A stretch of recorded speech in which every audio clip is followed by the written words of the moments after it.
Toto je One Woman Show. Je to síce ďalej, ale za to horšou cestou. Tento rozhovor je pre mňa mimoriadne osobný. Možno preto, že jej príbehom žijem už viac než 7 rokov. Nepovažujem sa za klasického konzumenta sociálnych sietí a o to viac mi je jej prístup bez hľadania trendov a algoritmov sympatický. Prostredníctvom svojho nevyliečiteľne chorého manžela Honzu Kavalíra sa stala synonymom osvety v téme amyotrofickej laterálnej sklerózy, známej pod 3 písmenami ALS. Keďže sa poznáme osobne, prijala som si, aby to nebol ďalší rozhovor o tejto diagnóze. Jej schopnosť hovoriť o ťažkých veciach bez pátosu a bez sebaľútosti ma totiž učí pozerať sa na život inak, vnímavejšie. Tento rozhovor je tak o odvahe zostať viditeľná aj vtedy, keď by bolo jednoduchšie stiahnuť sa. O tom, ako vnímaš šťastie a o sile niesť realitu bez prikrášľovania. Ďakujem, že ste tu. Užite si rozhovor. Keď som jej hlas počula po prvýkrát, priznám sa, že ma niečím veľmi vyrušil a zároveň zaujal. Od tej doby som sa stala jej pravidelnou poslucháčkou podcastov. Široká verejnosť ju pozná ako manželku Honzy, ktorá sa nebojí otvorene hovoriť o diagnóze ALS, avšak Maťa je nielen skvelá podcasterka, mama 1,5-ročnej Elišky, výborná športovkyňa, triatlonistka, budúca spisovateľka. A vieš čo, ja mám pocit, že aj síce sa nestretávame, ale aj moja kamarátka. Ďakujem. Dúfam. Áno, určite áno. Martina Kavalírová, všetci ťa poznáme ako Buca. Je to stále tvoje alter ego, hej? Áno, stále bude a bude asi na veky. Takže ďakujem veľmi pekne, taký krásny úvod. A verím, že všetko je pravda, čo si povedala. Ty ako športovkyňa, mňa nazvať športovkyňou, tak to ako je pravda. Ale tak ty si vždy tak o tom veľa rozprávala, vieš, takže... Jedna vec je rozprávať, druhá vec je odbehnúť si 50 km ráno pred 7. Takže, ale nie, ďakujem. Snažím sa aktívne aspoň žiť, no tak to je v rámci možnosti asi každého. Chápeš to, Mati, že ja som si musela urobiť svoj podcast, aby som ťa videla, aby sme sa porozprávali? Ja viem, ale ja to tak tiež vnímam, že sme si dosť blízke aj napriek tomu, že sa ako poznáme zo sveta a že párkrát sme sa videli, ale fakt to tak vnímam veľmi. Takže ja som veľmi šťastná, že som v tomto vašom bane. Ja som bola 3-krát u teba hosťom podcastu. Som nad tým rozmýšľala, že koľko, ale myslím, že 3-krát to bolo, že? No, a dokonca si myslím, že si bola jeden z prvých podcastov, v ktorých som kedy bola. To bolo normálne, že online, neviem, že či vtedy nebola pandémia alebo niečo také. A tak na diaľku sme sa stretli a rozprávali a bolo to super. Ako fakt som to mala veľmi rada, vždy ten pokec s tebou, že to bolo skôr ako, že dve kamošky sa stretnú na diaľku, pokecajú si. A pritom vlastne, že cudzí ľudia, ale tým podcastom sme sa tak ako keby aj spoznávali, hej, že jedna vec je načítať si o tom človeku, ale že vlastne sme sa ním spoznali, takže hej, Buca Talk si odchytávalo ľudí kedysi poprvýkrát a ja som veľmi rada, že si tam bola a že vlastne som si takto veľa krásnych a úžasných ľudí do života pustila. Vieš čo, ja som si normálne dala tú prácu, hej, že som si našla tvoj úplne prvý podcast. Ty vieš, ktorý to bol? Čo to bolo? S niekým, alebo moja Nie, úplne také, nedeľná omša to bola. Ježiš, to bola epizóda 0. Počkej, mám tu dátum, bolo to, že 39.2018. Ty si vravela, že žiješ veľmi mainstream život v Bratislave. To sa zmenilo? Nie. Čo znamenal mainstream život? Ja vtedy som veľa anglicizmov inak používala. Áno, veľmi, to si tam akože povedala, že medzi 20 anglickými vetami si povedala, že to bude dosť po anglicky. A veľmi to vnímam. Napríklad vtedy som si tú kritiku od ľudí, čo bola vlastne kritika, ale taká konštruktívna, som ju nevedela úplne prijať a teraz napríklad odstupom času to vnímam veľmi. Že keby si vypočujem neviem, či by som si ju dokázala vypočuť, ale mainstream život v Bratislave žila som proste tak, hej, s Honzikom. Cestovali sme, už sme vtedy vedeli samozrejme, že sa niečo deje. Pracovala som, triatlonovala som, vtedy bolo to obdobie také aktívne, takže na kavičku som chodila, hej, flat white, muselo piť, takže to bol taký klasický život bratislavskej slečny. Mňa na tom podcaste pobavila jedna vec. Mne nepríde rok 2019 18 tak dávno, ale ty si tam vysvetľovala, že čo je to podcast a že sa ťa ľudia pýtali, že kde ten blog bude dostupný a ty si im vysvetľovala, že to blog nie je, že si to môžu vypočuť doma. Že sa to nikde nečíta, že sa to počúva.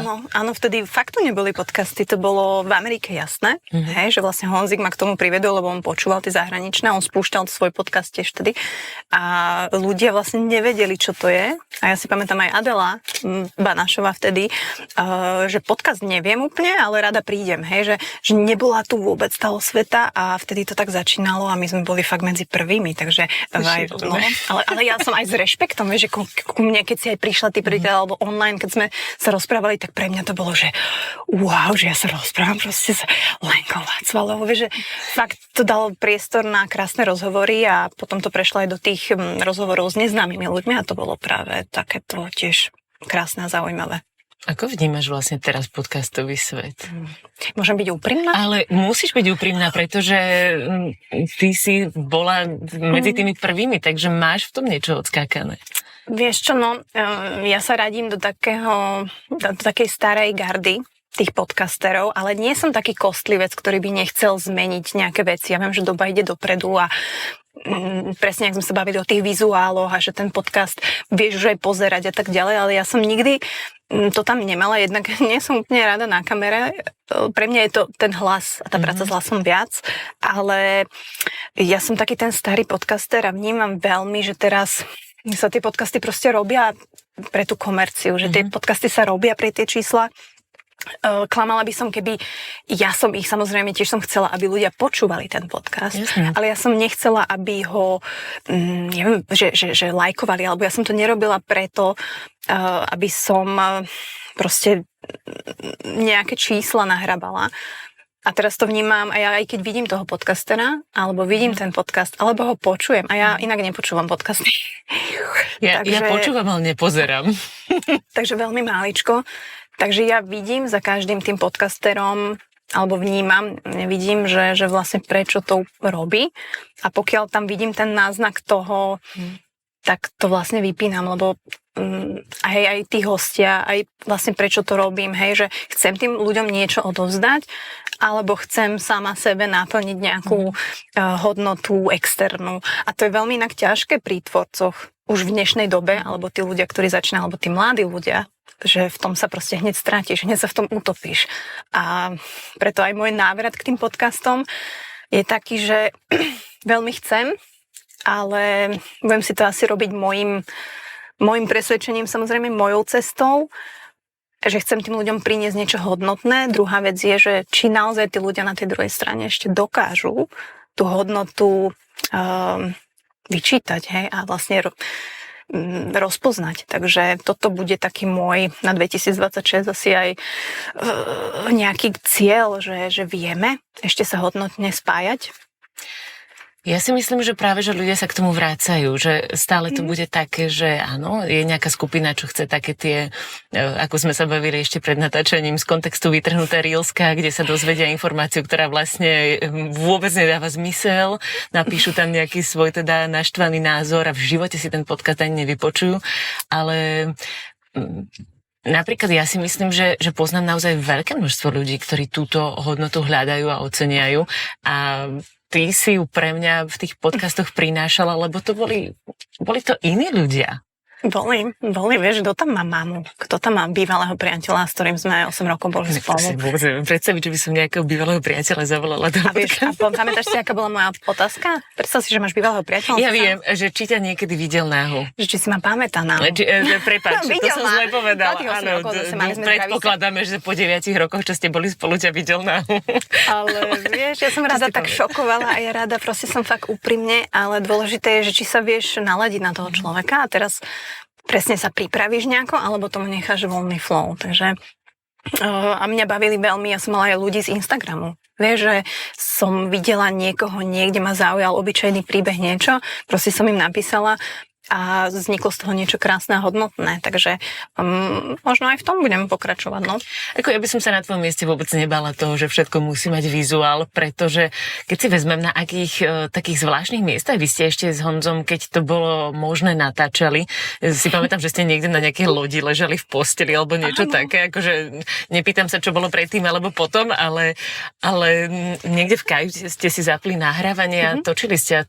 Sú určité veci, akože, ktoré keď necháš fantázii toho poslucháča, tak za mňa je to úplne v pohode. Hej, my sme boli takí, vy ste hovorili, že ste punk, ale aj my sme boli punk. Vy ste boli veľmi punk. My sme boli veľmi punk. Dúfam, že aj Eliška bude punk, lebo k tomu ju aj vediem, aby bola pripravená na ten punk v živote, lebo to je, myslím si, že dôležité. Takže my sme boli veľmi presne, my sme sa nebrali tak vážne. Vieš čo, myslím, že aj, a to mi doteraz ostalo, alebo teda to som sa naučila za tých, koľko je to už 8 rokov. Aj podcastovania, aj života vlastne, že sa čím ďalej, tým viac beriem seba menej vážne, ale tak zdravo. Vieš, že to je presne to, že tie útoky, alebo že proste, či je niečo dôležité pre mňa, nemusí byť pre iných a tak, že toto veľmi vnímam a myslím si, že v tej tvorbe je to tiež veľmi dôležité, že byť taký úprimný sám k sebe, hej, čakať od seba niečo, ale zase nepoddať sa tomu úplne. Čiže ten punk stále je vo mne, preto som vlastne, ak som ti hovorila, že ja som natáčala ten podcast potom už iba na mobil v kuchyni na bare. Ale zase zvuk bol OK. Áno, to si podľa mňa ani nikto nevšimol. Sem tam, že to bolo na mobil v kuchyni. Ale v rámci aj životných udalostí, tak som sa to snažila si zjednodušovať. Takže verím, že aj tieto podcasty, ktoré už boli také úplne že na kolene, tak dali tým ľuďom niečo. Ako dúfam, že toto je taký ako malý teaser teda na to, že sa môžeme na niečo tešiť. Určite, áno, určite. Prosím ťa, ako sa dá teda dieťa viesť k tomu, aby bolo punk? Lebo premýšľam, že či naše mami nás s Honzom viedli k tomu, aby sme boli punk. Moja asi z tej mojej výchovy, hej. Bolo to väčšinou takým neplánovaním vecí. Toto je aj tvoja cesta, alebo úplne inak k tomu pristupuješ? Dobrá otázka. Ja si myslím, aby teda pre mňa ten punk rovná sa ako keby život normálny. Hej? A teraz to v som zmysle ten punk. Ja nepočúvam úplne punk, ale ten punk myslím tak, že Eliška bude OK s tým, že ideme presne do lesa a teraz není tu záchod, ale vycikáš sa proste za stromom, hej?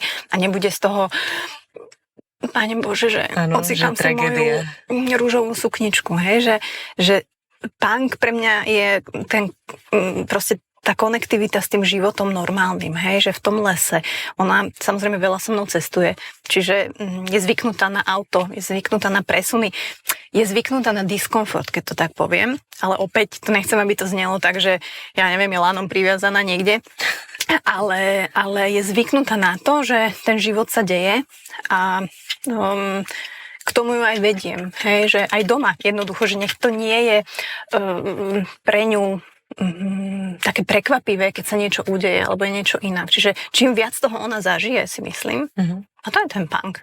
Hej, že proste zažívať, áno. Tak tým viac to bude poznať. Do toho života. Toto. A myslím si, že ona je úžasná už teraz, keď má 1,5 roka, tak proste to je úplná ženská, proste, ktorá už má, si myslí vlastný názor, ale iba sa teda formuje.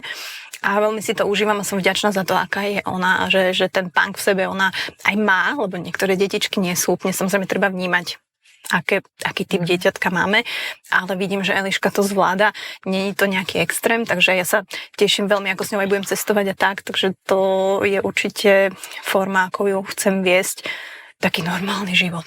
Počkaj, ty si od začiatku na Elišku sama. A toto by ma zaujímalo, že aké to vlastne je. Ak som to pochopila správne, tak ty máš nejaké návody dostávaš od Honzy, alebo on má nejaké slovo vo výchove? Ježiš. Ako si to vlastne mám predstaviť? Určite, a to skôr ja ho stále... Prosíš o tie rady? Ako neotravujem, ale stále mu píšem, hej, že alebo toto Eliška robí, alebo toto nerobí, alebo teraz má teplotu, čo mám robiť, alebo teraz sa hnevala niečo, čiže on je veľká súčasť tej výchovy.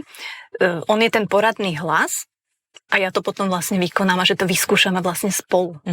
Čiže od začiatku, hej, to tak bol, alebo keď plakala, alebo sa niečo dialo, alebo nejaké rozhodnutie, hej, alebo čokoľvek, tak Honzik proste je ten, ktorý mi poradí, že láska, neboj sa, Eliška to zvládne, teraz je na teba, aby si to zvládla ty. Čiže každý jeden deň my si píšeme, každý jeden deň sa s ním proste radím, že čo ako, máme teraz veľký problém s jedlom, to je topik, lebo Eliška je slabý jedák, alebo teda vyberá si, alebo so mnou nechce, takže hej, Honza mi radí vlastne, hej, že skúsi sadnúť na zem, ty jesť, uvidíš, či sa pridá, skúsime toto, čiže samozrejme je to ťažké, hej, že to vykonanie a tie dni a tie noci som samozrejme na ňu sama, čiže Honzik je poradný hlas, za čo som veľmi vďačná. Ja som s tým samozrejme rátala, ale tá realita je vždycky proste realitou, hej, že proste je to brutál ťažké. A to ja mám ten systém supportu okolo seba, som si ho vytvorila, si myslím, že veľmi dobrý, takže klobúk dole všetkým proste mamám, ktoré sú, alebo otcom, ktorí sú proste sami na to babetko. Mňa v jednom z tých podcastov starších, ktoré som si u teba vypočula, zaujalo to, že ty si tam vlastne povedala, že si nevieš predstaviť to, že niekedy prídeš a budeš doma sama. A tiež tam zaznela veta, že človek si musí zvyknúť na to byť sám. Zvykla si na to? Hej, takto. Proste ja som sama.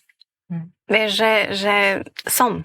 Ale teraz v tom živote som sama, samozrejme mám rodinu, mám blízkych, snažia sa, aby som nebola osamelá. Ale keď prídeš domov, tak si sama. sama. Ja som sama. Alebo teda Eliška, samozrejme, jedno moje dieťa, tak som mama, takže nikdy nebudeš sám, sa hovorí.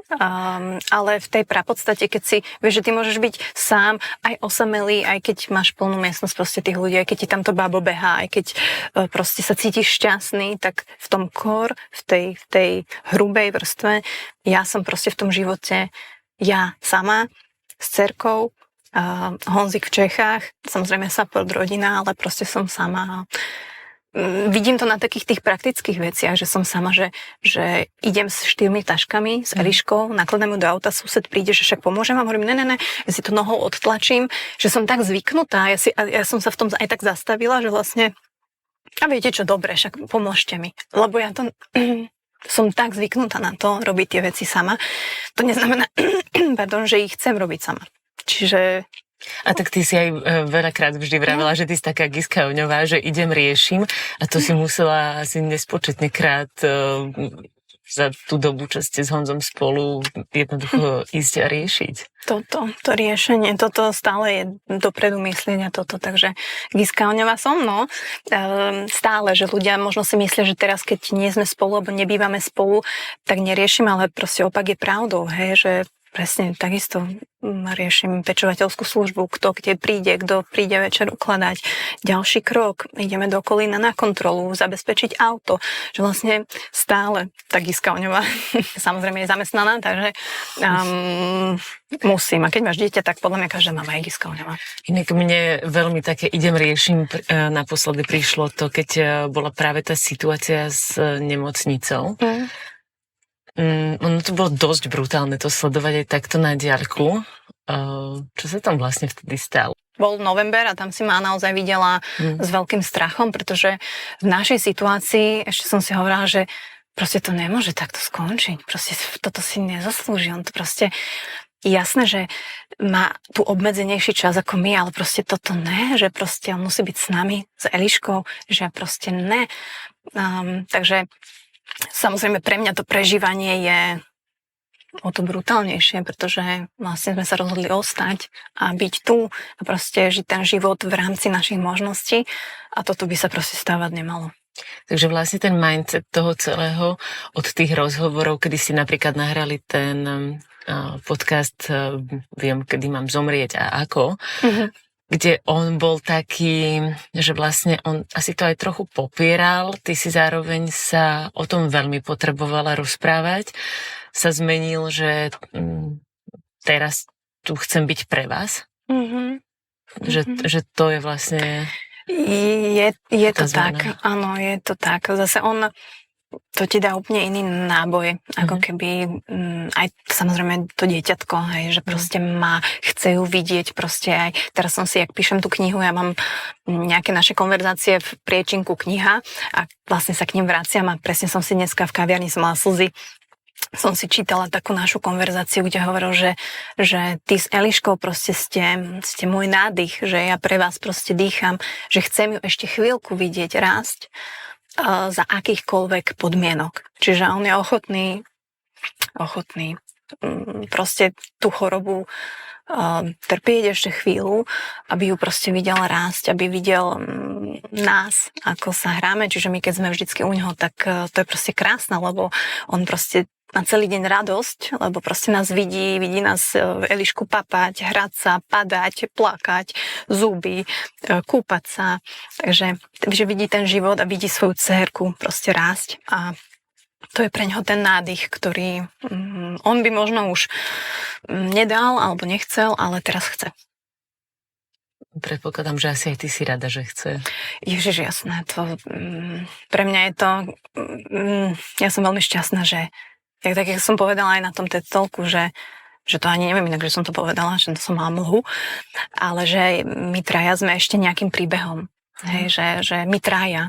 Takže samozrejme, tak jak on hovorí, že ja mám možno väčšiu pravdepodobnosť, ale nemám istotu, že neumriem napríklad prvá. Hej, takže mňa sa často pýtajú, že jak dokážem žiť, alebo ako dokáže človek fungovať, ale mne strašne tá situácia ukazuje ten život a ja si ho to viac vážim. Vieš, že pre mňa je to proste, ja si tak vážim ten život a tiež ho žijem prvýkrát, že ja neviem, jak sa to má robiť, alebo či to robím, hej, ale chcem ho žiť proste, tak proste idem plávať, idem behať, chcem sa stretnúť s kamošmi, chcem tvoriť, chcem si aj poplakať, aj sa opustiť na gauči, aj všetko, ale chcem ho proste žiť, že to je proste tá podstata. A vlastne Honziková situácia Milan ukazuje, že že ešte o to viacej naplno. O to viac.